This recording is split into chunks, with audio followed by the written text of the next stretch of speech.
And coming up on this week's show, Northern Powerhouse Rail. Has it become the new HS2 for politicians to argue about?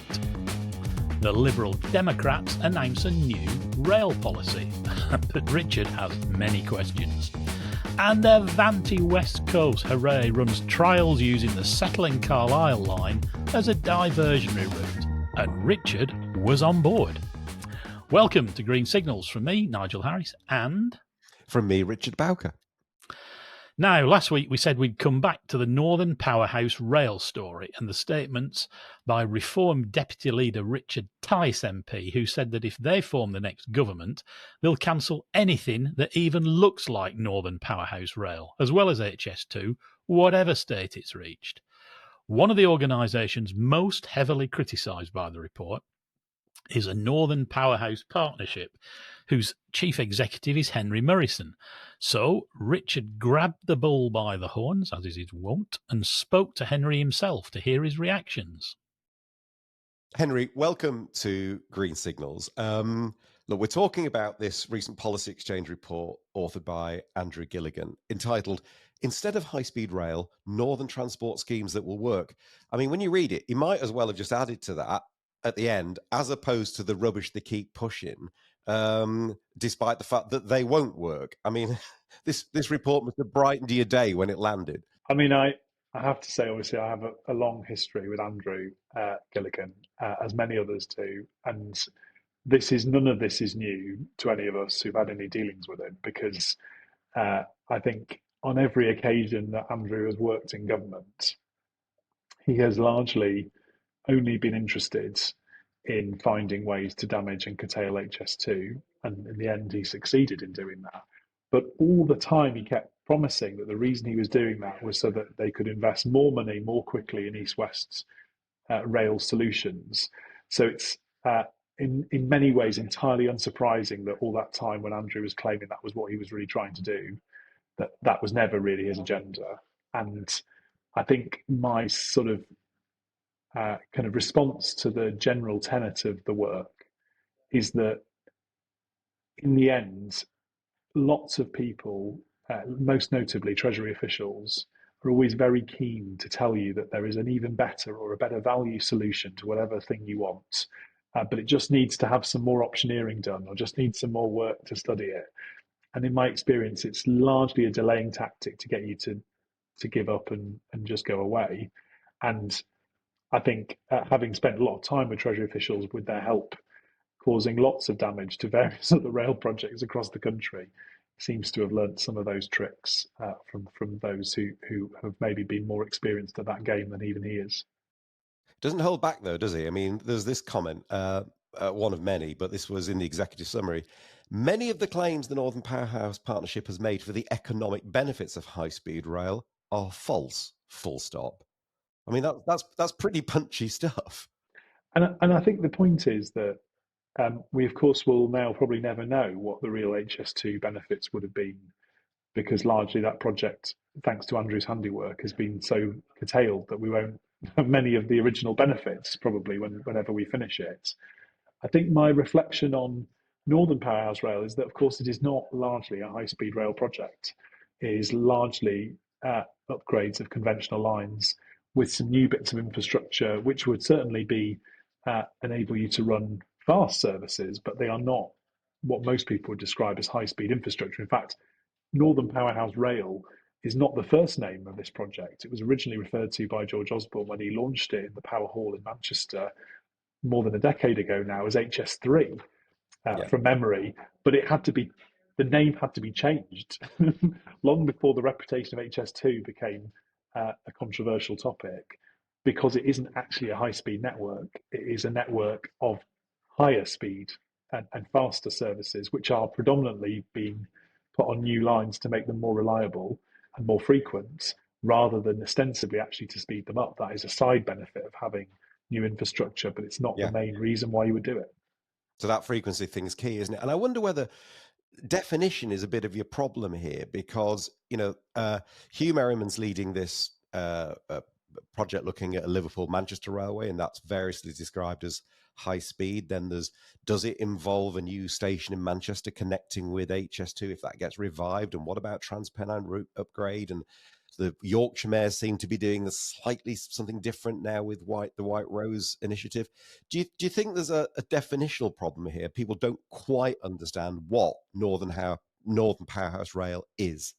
I think that the reason why there is a Liverpool-Manchester Railway as a concept is that obviously when the Prime Minister at the time, Rishi Sunak, who by the way Andrew used to work for, cancelled HS2 to Manchester, he obviously didn't cancel the top bit, and then there had to be a way of working out how to spend the sort of notional magic money tree allocation that had been set aside for what was previously HS2 but was saved.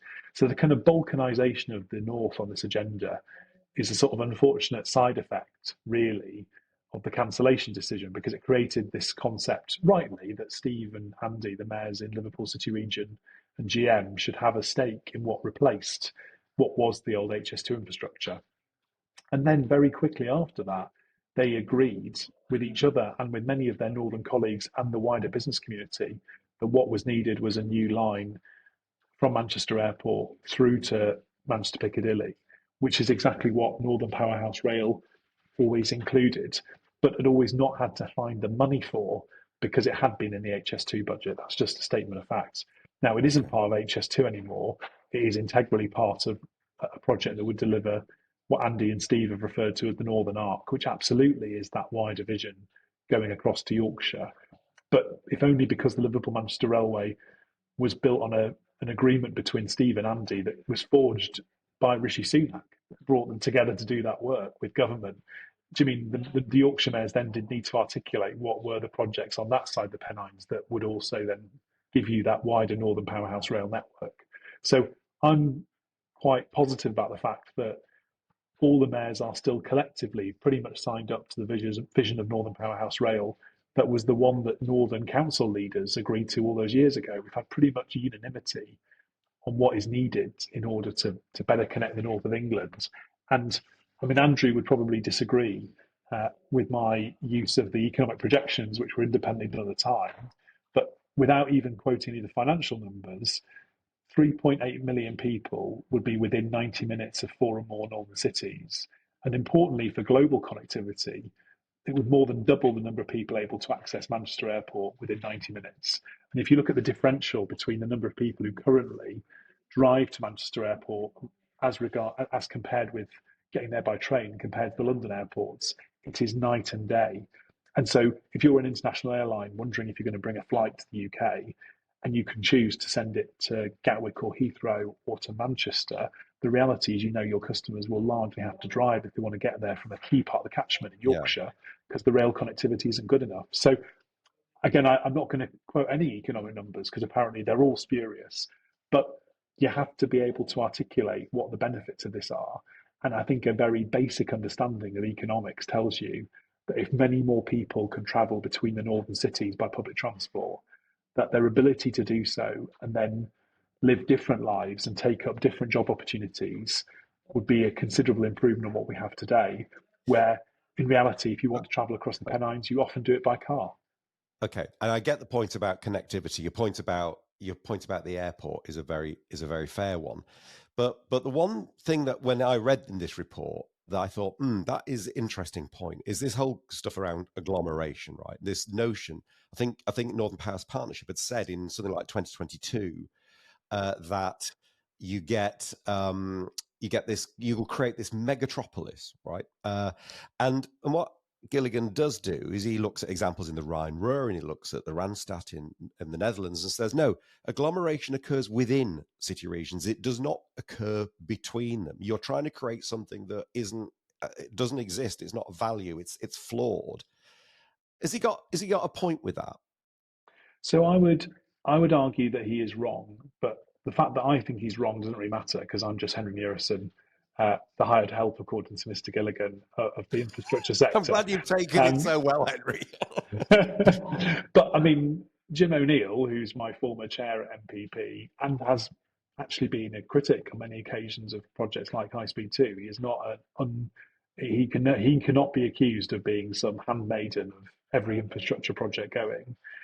When he undertook the city's growth commission for the northern leaders with the RSA now over a decade ago, what led to the Northern Powerhouse, he established very clearly this concept of man chef leads pool. The concept that, particularly in the case of those kind of M62 plus, because obviously I'm always reminded that Sheffield is not on the M62, but M62 corridor plus Sheffield, that Yeah. those cities are remarkably close together. And Andrew is many things, but he's not as a respected economist as Jim O'Neill. And so, as much as I'm always happy to take constructive criticism from other people, I don't think that his understanding of what is possible is necessarily as meaningful as others. And it's quite interesting. We've done lots of research on productivity. This isn't about future projections. This is about current productivity. And it's really noticeable that the part of West Yorkshire that's been doing particularly well over the last 20 years is that bit between Leeds and Manchester. So it's already happening. There are 10,000 people in Huddersfield who've got the best connectivity of anybody because they are right in the town centre. They can basically get anywhere at the moment. The point is, it's only 10,000 people in Huddersfield who have that ability to travel to multiple northern cities. If you gave that connectivity to more people, then you would get significant benefits. And it's not to say everyone will travel from Leeds to Manchester every day, but even to do it infrequently now without a car is quite challenging for many people. And if you made even that most basic of connections, I mean, that is a distance less than the line, the central line. Do you mean you are not talking about places that are very far away from each other? It's just that currently they are very poorly connected to each other. And I think the obvious opportunity, I think, is that of course you need agglomeration to happen within city regions, but these cities, by international standards, particularly compared to ones in China, for example, are really almost within what you would consider the urban geography of, say, a Shanghai. They are not far enough away to be independent economic entities in perpetuity. They are today. They largely do fall or stand by themselves. But if you want real scale to compete globally, and I would argue there are some characteristics of the M62, particularly where it does have an economic corridor to it already, and that's even without the connectivity, just because there is so much commonality and significant cross links, and all the work we've done on the innovation data on lots of things starts to prove that is a very compelling reality today. Never mind opportunity for the future. One of the things that was really curious about this report was that, I mean, and particularly I thought it was curious for an organisation that describes itself, this is Policy Exchange, by the way, and it's their words, not mine, an independent, non-partisan educational charity. They then invited Richard Tice MP, the Deputy Leader of Reform, to put his weight behind it with a quite remarkable forward. So as much as many people would probably like to rubbish the report, does the fact that somebody like that is clearly throwing their weight behind it and almost saying this is going to be our policy change the political calculus in the north? I think the fact that Reform are wanting to cut a major northern transport project, when you consider where their electoral appeal is likely to come from, is an interesting political strategy. And I think it's quite interesting. YouGov have done quite a lot of polling on this topic, even using the dreaded phrase high-speed rail to describe some of the links between the northern cities, and it polls very well. So I think that there is a risk, I think, for Reform in going down this road. And I think they also, I think, start to kind of misunderstand the potential for this for the current government. So if we do get a decision over the coming weeks and months to proceed with Northern Powerhouse Rail, with a scheme that connects the northern cities with Manchester Airport with each other, then I think that will come alongside probably a significant commitment to a northern economic corridor, not unlike the one that's been proposed between Oxford and Cambridge. That is a huge opportunity beyond just transport to think about how you can genuinely achieve the significant productivity increases that we're already starting to see in places like Greater Manchester, but which are not reflected at the same rate across the rest of the north of England. And if the whole of the north of England started to be able to deliver productivity increases similar to the ones Greater Manchester are already achieving, that would be of significant long-term benefit to the UK economy. So I am absolutely clear that every political party is able to make their own decisions But when it comes to the north of England, we will vigorously campaign in favour of this project, regardless of who is in government. And I think that northern leaders, having worked previously with a Conservative government who was very supportive most of the time of their ambitions, maybe the hiatus we've had in the last 2 years, where thanks to Rishi Sunak, basically nothing's happened with Northern Powerhouse Rail, really, for 2 years. The hybrid bill is just sitting in Parliament doing nothing. I mean, that is not an example of successful relations with central government. But much of the time, there was actually some significant gains made. And I would say, actually, that in the case of, for example, Bradford, there has been some progress made where we have seen a lot of progress on the new station proposals, progress on the Southern Gateway regeneration that would come around the new station. So I do think whoever's in government, leaders of whatever party here in the north of England, need to work constructively. And I'm sure whoever wins the next election, because this project will go over many decades, that will continue to be the case. So one thing, final question. So the ever since the spending review, the government said, decision on Northern Powerhouse Rail, coming soon. And there've been a number of strategies that have come and go and come and gone, and it hasn't happened yet. All the clever money is on something coming out at the Labour Party conference this coming weekend. I see you have the Northern Powerhouse Partnership transport reception on Monday evening. Will you be drinks and canapes will be served? Will it be champagne? The transport reception, I think, might be Tuesday, Richard. You are most Tuesday? invited. It's Tuesday. We have got it Tuesday. I'm willing the time away. Tickets are still available. We'll happily provide a link in the show notes for all your listeners. All Green Signals listeners are more than welcome. They just need to show their support for you and the podcast on the door to get in if they can fill in the form. And I think my start for 10 would be that I'm not in the business of pressuring the government to make a decision before they're ready. They just need to make the right decision. Yeah. And there is significant amounts of work that has rightly been done to test the business case for building sections of new line that need to be developed. There is a significant amount of money unallocated yet that was sort of in the spending review but hasn't yet been finally committed, which would be a significant envelope to do the work that needs to be done in this period before we get into really building with a vengeance in the 2030s. And obviously with these types of projects, as we've learned from HS2, although this isn't a comparable project, what we have learned is about maturity of designs, the importance of not starting before you're ready. And the same way with this decision, I would much rather the government settles the evidence for doing this and is absolutely of one mind that it is the right thing to do, to build new lines that will better connect the whole of the north, that will genuinely bring those benefits, as you alluded to earlier, Richard, not just to the northwest, but to all those people in the north of England, because there are benefits from MPR to Newcastle, down to Sheffield. It is not just in that very immediate corridor that's currently being worked on as part of Transpennine Route Upgrade between Leeds, Manchester, and on obviously the other direction to York, where the benefits of this are found. It's a much broader set of cities that benefit from MPR in full. So I'm really confident that the government will make the right decision in the end, but I'm not preempting the debates that I'm sure are happening within government. And I have it absolutely right that ministers, Treasury, have a robust and evidence-based discussion about what is in the economic interest of the country. But I think it's very clear, based on the arguments that we talked about today, based on the fact that a northern economic corridor is in the interests of the whole country.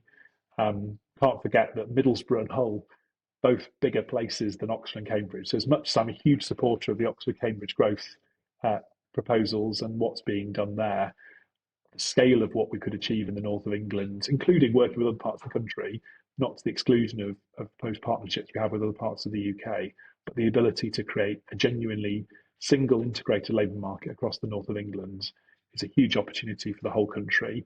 And that's why I'm really confident in the end the Prime Minister will fully support Northern Powerhouse Rail. And I have no doubt that his intentions will be the right ones, which is that is about the whole country's future, not just any one part of it. Well, that's a very positive and I suppose uplifting point to end on. So, look, Henry, thank you so much for your time. It was an interesting report. I think you've made the position very clear. That's been really interesting. Wish you all the best and speak soon. Thanks very much, Henry Murison. Thank you, Richard.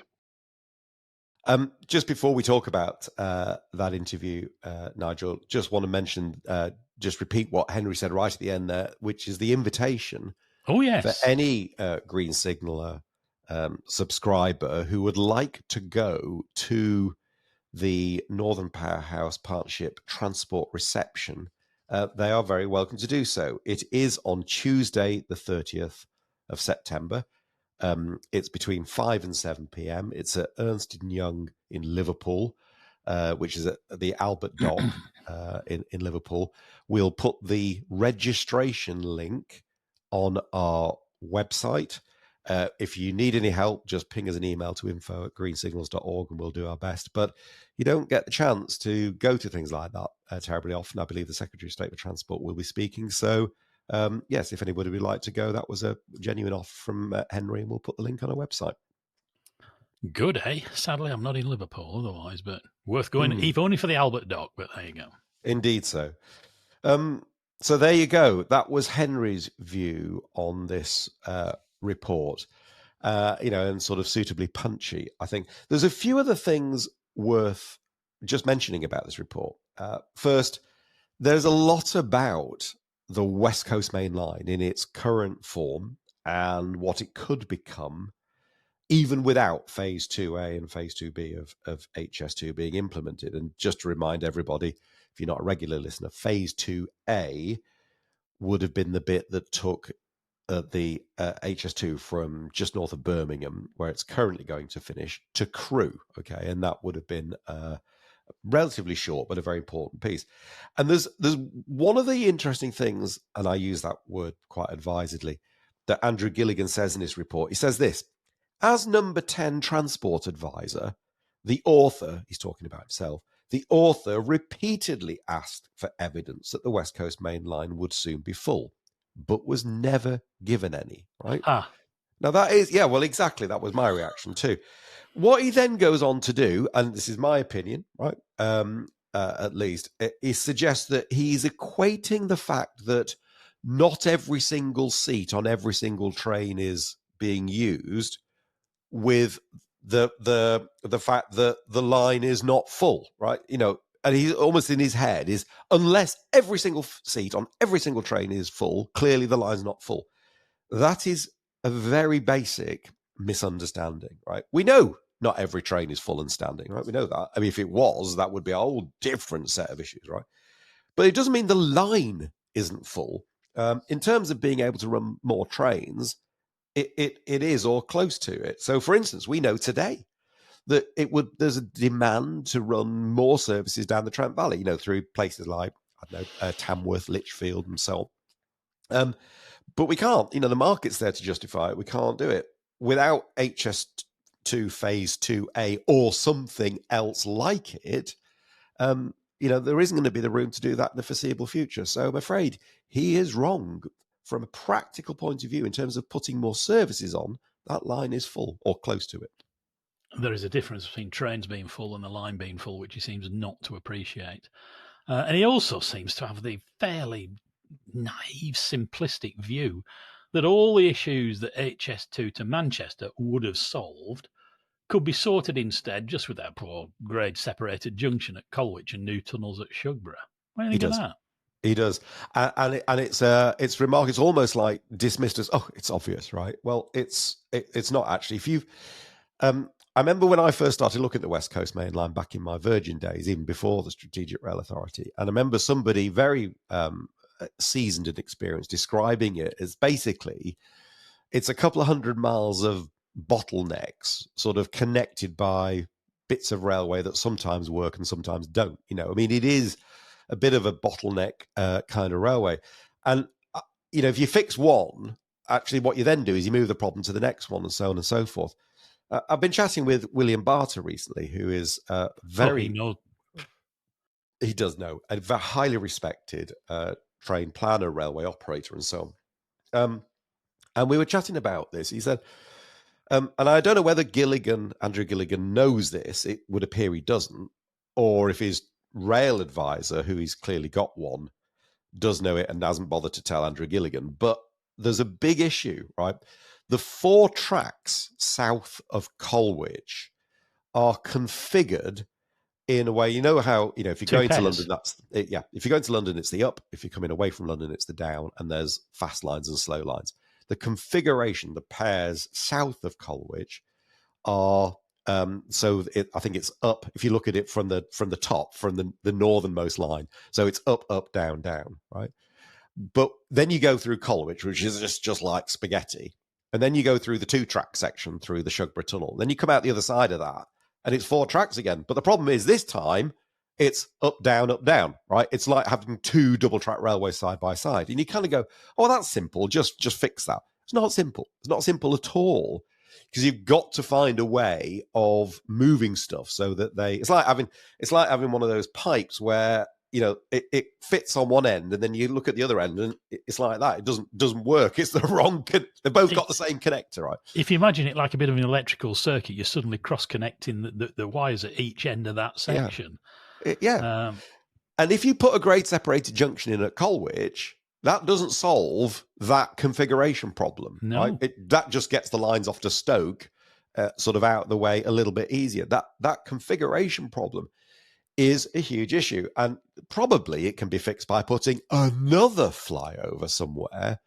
There might be a section near Rugeley where you could do that, where you could literally sort of snake it over and reconfigure. But the cost and the complexity. And that's the point, because unless you do that, you just simply move the problem somewhere else. So it's all hugely expensive. It's all hugely complex. I'm not saying it can't be done, but if you want to put another couple of tunnels under Shugborough Hall, which is Andrew Gilligan's, seems to be his proposal, that's a very, very protected National Trust property. I can't think of any precedent for taking a big slug of land off a National Trust property like that and sticking another. And it's cut and cover actually under there. It was one of the first green tunnels, so it's not straightforward to do. All of this is hugely complex, hugely expensive, and yet here we've got HS2 Phase A. It's got parliamentary approval, and we've got 60% of the land, and it fixes all the problems. And that was going from. What are we doing? That is what I was just about to say. That is precisely why Phase 2A, the designers, McNaughton, all the rest, it looked at it and said, let's just leave that and bypass it with a simple 2-track railway for what, 40 miles, is it? I think it's something in that order. I can't remember the exact number. But so I mean, a 40-mile 2-track railway here, and over here you've got flyovers and roundabouts, flyovers and tunnels and endless problems and extra expense. Sooner or later, somebody, praise be, some journalist might look at it and cotton on to what we've done here, because nobody's been listening to us and everybody else, has they? Well, I think now more and more people are realizing that actually this has been a bit of a massive mistake not to do at least Phase 2A. But yeah, hopefully somebody will cotton on, that can actually make a decision around it. I mean, the problem with all this, Nigel, is detail really matters. I mean, if this sounds kind of nerdy stuff, it's nerdy in a sense, but it's not massively complex. Richard, it's not. God and the devil are both in the detail, if you look. They absolutely are. Bluntly, it just feels like he hasn't got a clue what he's talking about, and somebody's handed him the megaphone. It increasingly feels that way. I mean, look, we could talk about Manchester. I come from near Manchester, so I like talking about Manchester, right? He still seems to think in this report this is unbelievable, isn't it? That you can have 400-meter trains, which was the original HS2 concept, right? And the ones to Birmingham will be 400 meters, 200-meter trains. You can still have that to Manchester, even if you've only got HS2 Phase 1, because all you've got to do is build the station at Manchester Piccadilly that has the 400-meter platforms. No, Andrew, you can't. There was never any connection between the West Coast Main Line and HS2 in Manchester. And if you say, well, that's okay, well, we'll just make one now. We'll just put a couple of platforms off to the side. Again, you've not understood how Manchester Piccadilly works. The London trains are in the centre of the station. Why? so that everything that goes through the Castlefield corridor is on one side, and everything that goes through what we call the Ardwick and the Ashby lines off to places like, Sheffield and Guidebridge and all that kind of stuff, they're on the side where the HS2 station's going to be. And if you move the London trains from the middle to over that side, you mess up the throat of Manchester Piccadilly. It doesn't work. He doesn't seem to understand these things, and they're really, really basic. So, but isn't that just a butt in for a second? Did that not? That was also, he was clearly the fuel for Rishi Sunak's comments the day after he scrapped it, saying, "Oh, you'll still get HS trains on the side trains with HS2 on the side running into Manchester." Yeah.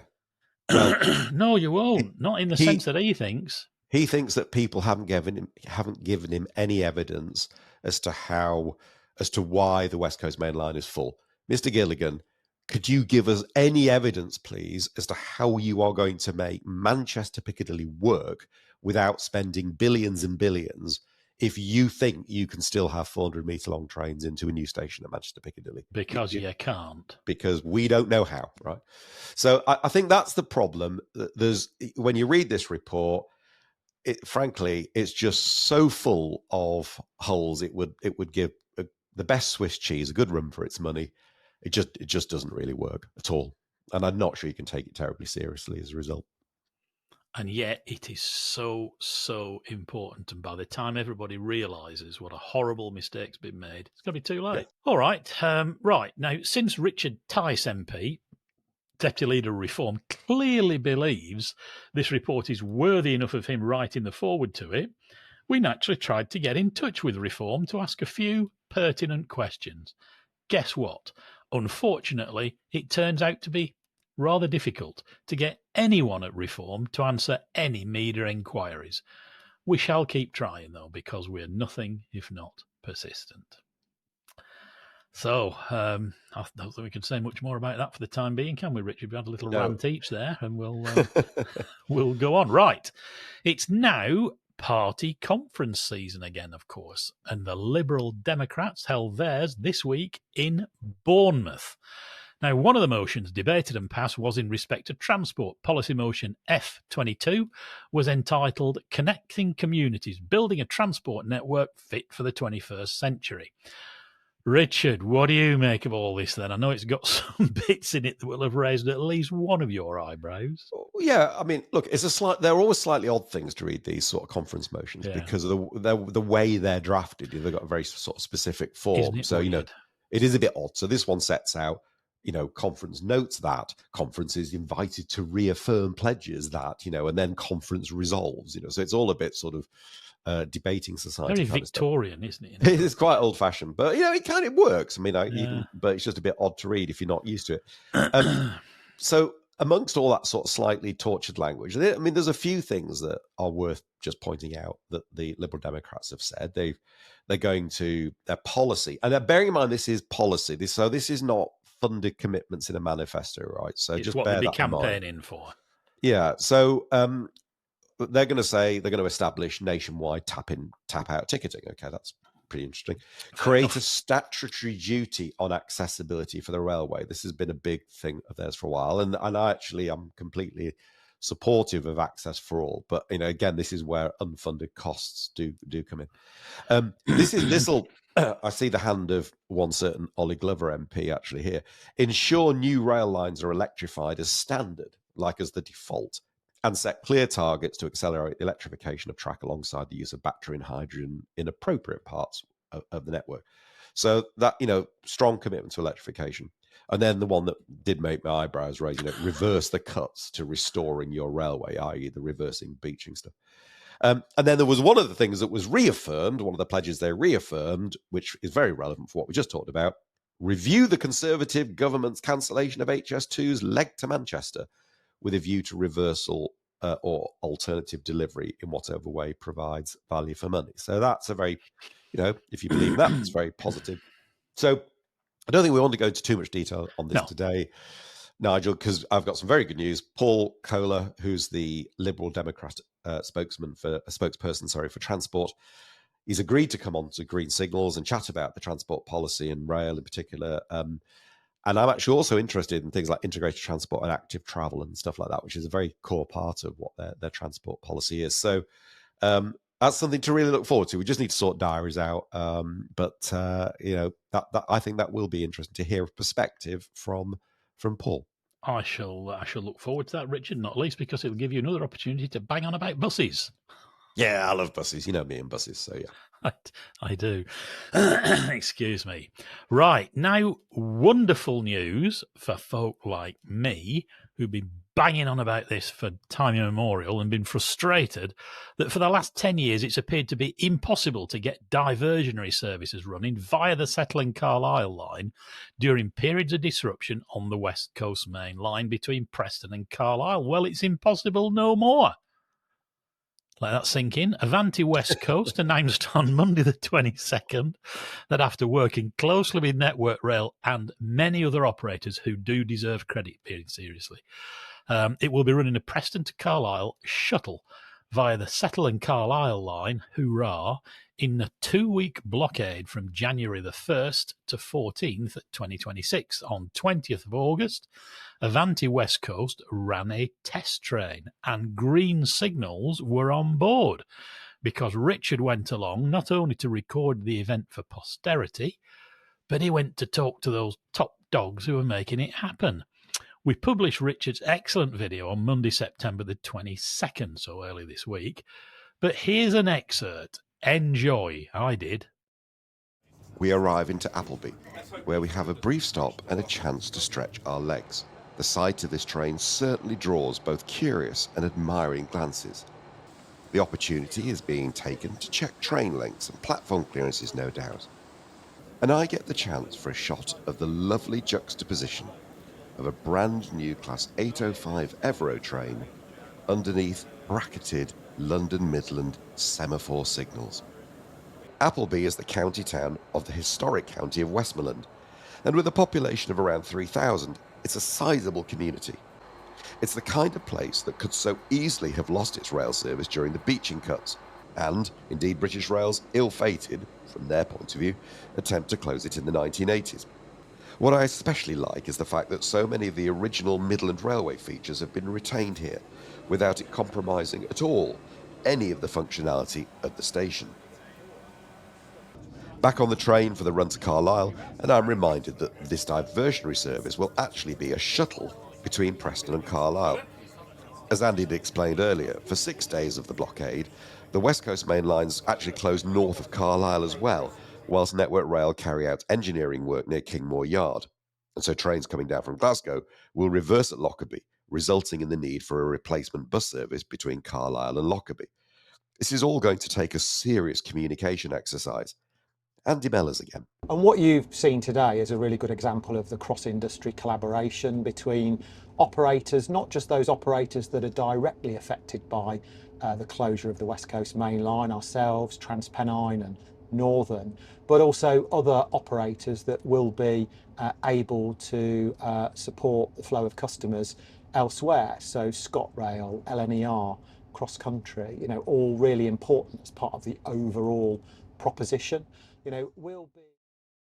Can't tell you how pleased I was to see you doing that, Richard, and how pleasant as a fellow Lancashire lad to watch you in our old spotting place at Preston. I had a bit of a lump in my throat as you paid a bit of a sentimental visit there before back round Farrington Curve Junction, Bamber Bridge, Hellifield, Daisyfield Junction, what a name, and on over the S&C. It was lovely. Actually, I also loved travelling on the bit from Blackburn to Hellifield, sort of through Clitheroe. And actually, if you're watching on YouTube, there's an image up on the screen at the moment, which is courtesy of the excellent photographer Brian at Newton, of the test train, the Evro train, coming through, just approaching Ramsgreave and Wiltshire station, and through the, that lovely little incline there with the benefits of a telephoto lens. No, it was a wonderful trip. I just think one thing, and I don't want to spoil at all your delight or anybody else's delight. Here we go. Well, it is important just to remember this is you said it quite rightly. It's a shuttle, right? these are not diversionary in the sense that it's the London-Glasgow train that's being diverted. Like It's Brian's picture was, I get that. Yeah. So it's a shuttle, and it's happening, which is great. Okay, and little, mighty oaks, little acorns, all that kind of thing. But it's a one-off because it's very specific set of circumstances, and obviously, Andy Mellors was very, very clear to make that point. It is just a one-off, and if it's going to happen again in the future, we'll have to look at it again. But it is at least happening. Okay, two kind of things on that. One, yes, it is a shuttle, but I notice in the Virgin release, and Andy actually used the word himself in the interview, I think, even Avanti are referring to it as diversionary. The word just keeps creeping in to their lexicon. Even they're using it. But the more powerful point is it's happened. The precedent has been set during any period. It doesn't kind of matter to the great wider public or the media. Whenever there's disruption in the future, the refrain will be, "Well, you did it last time. Why can you not do it again?" Yeah, and that is going to be incredibly powerful. And there's going to be immense pressure because now they've let the dam break. Nobody's going to let them forget it. So when you've got queues and queues down Fishergate waiting for bloody buses to go to Carlisle, that's going to... Why can we not do that? Why can we not do that? And I think there was going to be some real pressure for it to become more... And you said yourself at the end how it would be great if it became routine. So I did that for you. I did that for you, right? Well, look, I'd love to find a reason to argue with you on that because that's just my natural default setting, as you know. I do. I can't really argue with that. You're right. It will put immense pressure now, having done it once. I'll be at the front of the queue applying that pressure. Oh, I don't think there's any doubt about that, right? But and I think these are smart people. I think they know that, right? Yeah. So, but what we now need it to be is a roaring success in January, yes. And if it is, I think it makes it difficult in the future. And can I say, as much as I'd be tempted myself in the air, let's hope it's a roaring success with genuine passengers and not hordes of enthusiasts. Well, I suspect there'll be a bit of taking up all the seats. I'm sorry to be that cold water, but it does need to be a success. And I think the railway men and women are really going to enjoy it because the railway's going to be busy. Maybe we ought to get you and your camera up there at some point or at some location. That would be great. To observe the goings on.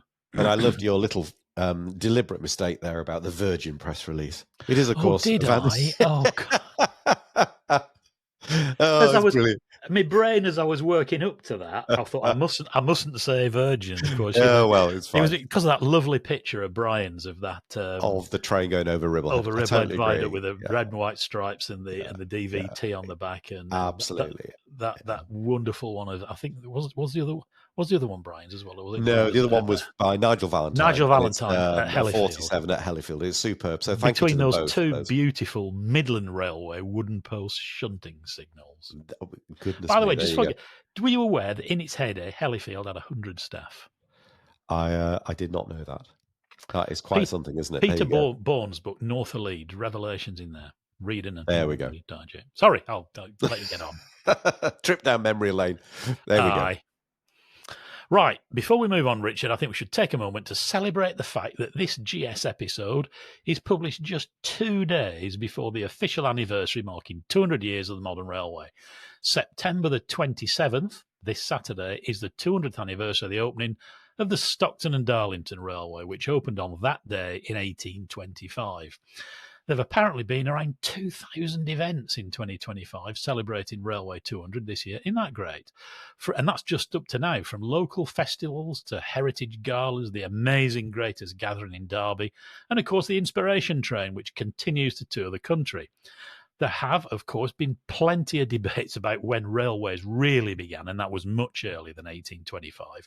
But this anniversary marks the official opening of what is commonly regarded as the first steam-hauled fare-paying passenger railway operated on a public basis. It was the first public railway operated by steam, and is thus entirely reasonably regarded as ground zero for the modern rail network here, and indeed across the planet. There you go. I mean, it's fantastic, isn't it? I mean, look, as you say, there'll be so many people saying we should be doing it on a different day.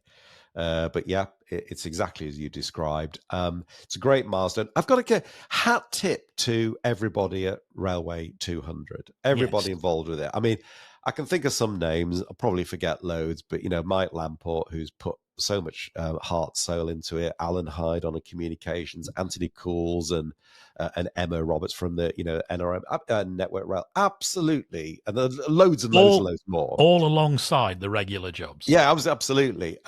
So fantastic. They've done an amazing job. BBC Radio 3, of course, will be broadcasting its day of Railway 200 content on Saturday. There are loads of events happening around the country. So you've got lots and lots of ways to celebrate. But yeah, it is absolutely brilliant. And amidst all the occasional gloom, it is nice to celebrate important things like this. Yeah. It is, and all those months ago, when I think Peter Henry on an interview with you first talked about Rail 200 and this just umbrella and events everywhere, I remember thinking, is that going to work well? Has it worked?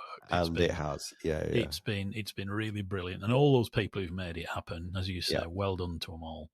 September 27th, the LNER in 1935 chose September 27th to launch the Silver Jubilee from King's Cross with the first A4, and that's regarded as the birth of Intercity, so that is a really important date. So speaking of celebrating, Richard, now time to thank everyone who supports us. First, thank you to RIA, the Railway Industry Association, our programme supporter, and to Rail Business Daily, our media supporter. We do appreciate the support. But the biggest thank yous to all the amazing people who have left us a super thanks on YouTube this week. Excuse me. And you all are Alan Kirkman, John Kirkman, Martin Sloman, Chris Exley, Mike Hinson Evans, sorry Mike, I got the pronunciation wrong, Frank Bagshaw, Bob Walsh, Graham Whitley, Pete Driver, Andrew Seddon, Marion Bloom, Alistair Rutledge, the Independent Brigline Rail Group, and Nigel Mapston. Thank you, one and all, for your generous support. I know I use more or less the same words each week, but they're no less well meant. We really are grateful for all three of us. Absolutely. And thanks also to our new gold and silver members, who are John Mays and Gregory Clark. You can see all our supporters, all our members in the end credits of the show. If you are a gold or silver member, usual plea, if I may, please drop us an email to info@greensignals.org with your postal address so we can send you your goodies as and when you become eligible for them. But thank you for your support. We do appreciate it. And now it's time for this week's Railway News Roundup. The first story is a really positive step, Richard. I have to say, I quite like it. Real-time disruption map videos have been launched to explain to passengers what's gone wrong, how services are affected, and what they should do next. It's part of the Smarter Information, Smarter Journeys programme launched by the Rail Delivery Group, Network Rail and train operators, which aims to deliver better and simpler information to passengers. These new, short, real-time videos will feature a presenter stood in front of a map of the rail network, a bit like a weather forecaster, and will be produced when services are affected by sudden events such as signal failures, infrastructure damage or flooding. The video will be produced within 30 minutes of an incident being confirmed and then updated regularly. They will be available on National Rail Enquiry's website, app and social media, and will include subtitles and BSL, British Sign Language, where possible. I think this is a fantastic idea. What about you? I totally agree. Do you remember when we talked on the show about that DFT initiative to put all the cancellation data up at stations? And we went, what are you doing that for? Just another excuse to beat the railway up. That's just because it was historical data that was of no use to anybody. This is genuinely helpful. And, so, yeah, I'm with you. I think this is great. And in a very easily understood way. You can click your phone, play the video. Oh, right, I say. Yeah, now you get especially if there's stuff like a tree over a line or a washout, people can see it's not an excuse. No, absolutely. Yeah, and they can see when the diversionary route train down the diversionary. There you go. So, yeah, I knew you'd love that, right? Thanks to Alistair Rutledge for sending us this one. CMA CGM, which is the world's third largest container shipping line, has announced it's acquired Freightliner UK Intermodal Logistics. Now, intermodal, for those who aren't aware, containers on a train, that's intermodal. Right? The deal includes Freightliner's rail and road operations, inland terminals, and the Freightliner brand. CMA CGM says that this is part of their ambition to build a sustainable and competitive transport offering in Europe, and this acquisition reaffirms the commitment to support modal shift from road to rail. The transaction is expected to be completed early next year, 2026, subject to the usual regulatory approvals. Freightliner's operations will be run independently with the existing teams. Now, no other details have been released about the deal, but apparently Freightliner's other business, which is heavy haul, the Rotterdam rail feeding, and the Poland and Germany business, will remain under the existing ownership. And my understanding is that Tim Shoveler, the CEO, will be remaining with that. And that's owned by Brookfield, which is a Canadian investment management company. And I think, is it GIC, who are a sovereign wealth fund in the Far East. So, big change. Intermodal as a sector is struggling at the moment. It's been on a bit of a down, and hopefully this will give it this will help give it a bit of a boost. So big news in the rail freight sector. Tectonic plates shifting, I think. Indeed. Right, a multi-year contract has been awarded that will enable, satellite radar technology to be used for monitoring the railway for the first time in the world on this scale. SatSense will use interferometric synthetic aperture radar. Easy for me to say, eh? Very impressive. Yeah. Interferometric synthetic aperture radar. INSAR monitoring, which apparently hasn't been used to this extent by any major rail operator in the world previously. The technology can perform deformation monitoring, flood mapping, and change detection services, enabling Network Rail to integrate the data into their earthwork and asset management systems. The idea is to reduce reliance on repeat on-site examinations, which are expensive. The hope is that this new deal will cut costs, enhance safety, improve efficiency, lead to a higher data accuracy and consistency, and ensure continuous and proactive monitoring. Well, that's a lot, isn't it? This sounds like something we should find out more about, Richard. I suspect I sense you going off with your tripod. No, I agree. If only to hear you introduce interferometric synthetic aperture radar it was again good, in the future, because I was very impressed by that. That was really good. I had practice. It just shows I read the script in advance, doesn't it? Well done. Thanks to James King for sending us this one. TransPennine Express has invested, wait for it, £135,000 in a toilet pod for Brough Station. When you say in a toilet, you don't mean. No, it's a toilet unit. It is a substantive thing. I'm not being. I would hope it is at that price. It's fully accessible. It's got handrails. It's got a stoma shelf. It's got baby changing. It is a fairly substantial thing, and it's good because the station didn't have the facility before, so that's great. But I was just looking, not because I'm interested, by the way, just because I just thought, what's an interesting benchmark? A brand new Porsche 911 Carrera S Cabriolet, which is most people's idea of an unattainable dream supercar, is about the same price. And you kind of go, I'm not sure we're going to be having too many of these if they're 135 grand. So great, but it also, raised a lot of questions, I have to say, in my mind. But it is good for Brough. And I guess the Porsche's got rather more comfortable seats. But there you go. Thanks to Steve Roberts for pointing this one out. The North Dorset Railway has completed reinstating a half-mile of track north of Shillingstone Station, which had been ripped up in the 1960s. The NDR has been working on a 20-year project to rebuild the station, and volunteers have spent the last 4 years reinstating the line. One of the first engines to use a new track was 1960 Class 62 locomotive 30075, a Yankee tank, I think a Czech-built example, also restored by volunteers. What a great achievement. And actually, I was only looking at a video of just that on YouTube the other day, which is worth looking at, because it's one of those relatively modest railways, and I'm not being condescending there, but with a relatively small number of volunteers who are achieving miracles. And that half-mile of track and that little railway looks gorgeous. So. It does look gorgeous. It's not a million miles away from me. So if you are from the north Dorset Railway at Shillingston, and you happen to listen to this, I'd love to come and have a look. Actually, it is not that far, so that Well, would be, yeah, a sort of Perigrove type little feature would be would be very quite nice. as you say, very impressive. There's one other just before we finish the news roundup.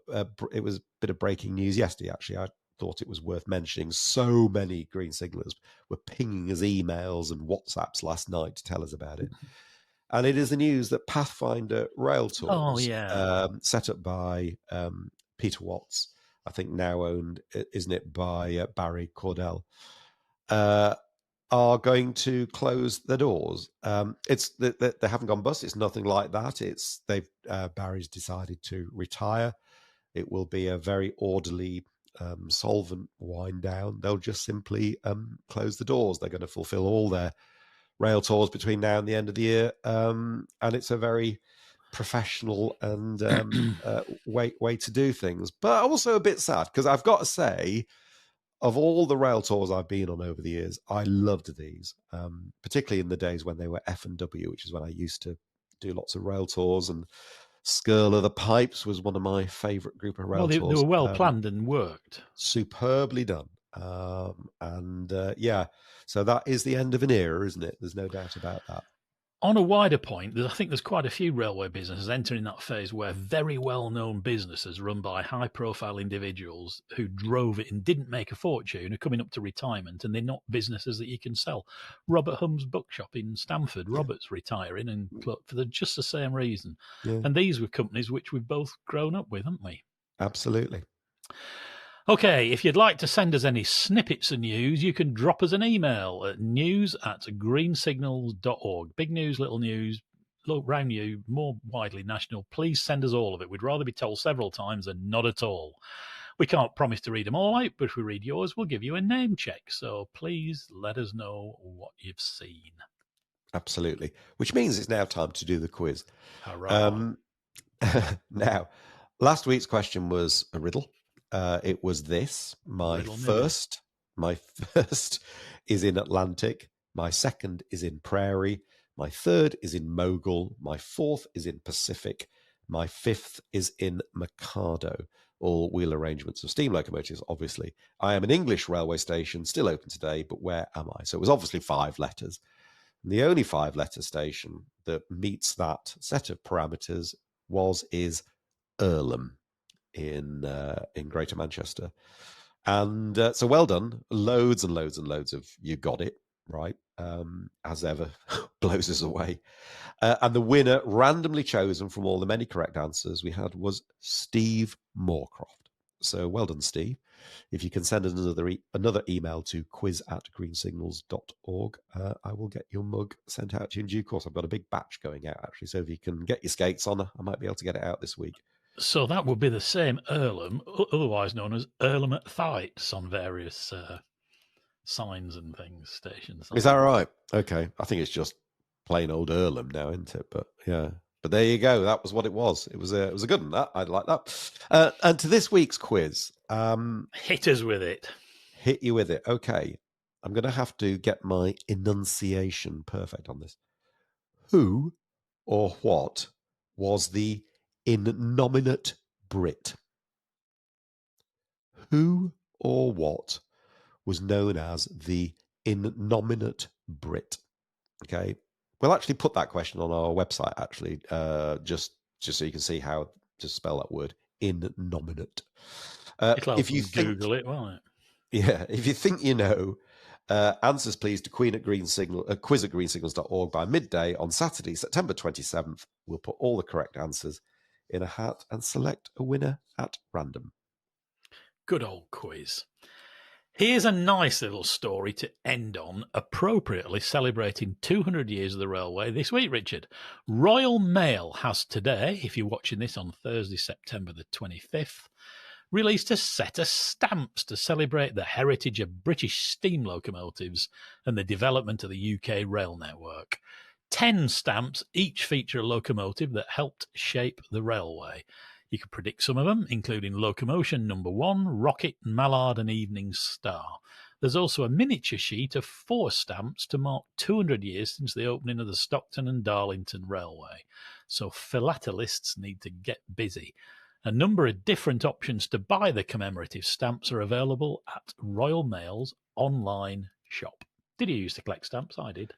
I did. I had my big Stanley Gibbons, young philatelists book or whatever it was, and I did actually had some nice stuff. Nothing ever of any value.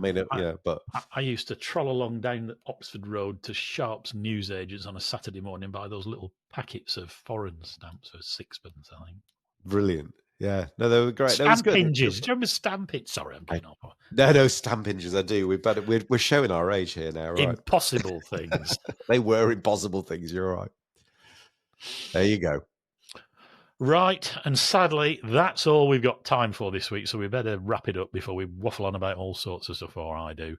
Thanks so much for watching or listening. Don't forget to give us a thumbs up, leave a comment, and if you haven't already, please subscribe to the channel on YouTube. It doesn't cost anything, and just clicking it really helps us a lot. And if you really want to support us, find out about membership on YouTube or Patreon, for which you'll get in return all sorts of goodies, primarily members-only videos made by any combination of all three of us. But most importantly, join us again next week for this main show, which will always be entirely free. So we'll see you then. Otherwise, it's a goodbye from me, and it's goodbye from me. Have a great week.